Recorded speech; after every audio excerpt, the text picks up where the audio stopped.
ચાલ ઉઠ. ઓ બાપુ, મોઢા લાગે પડી રહી હું.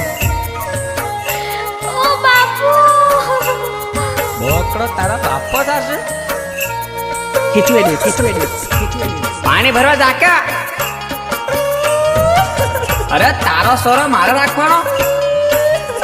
હે મગડ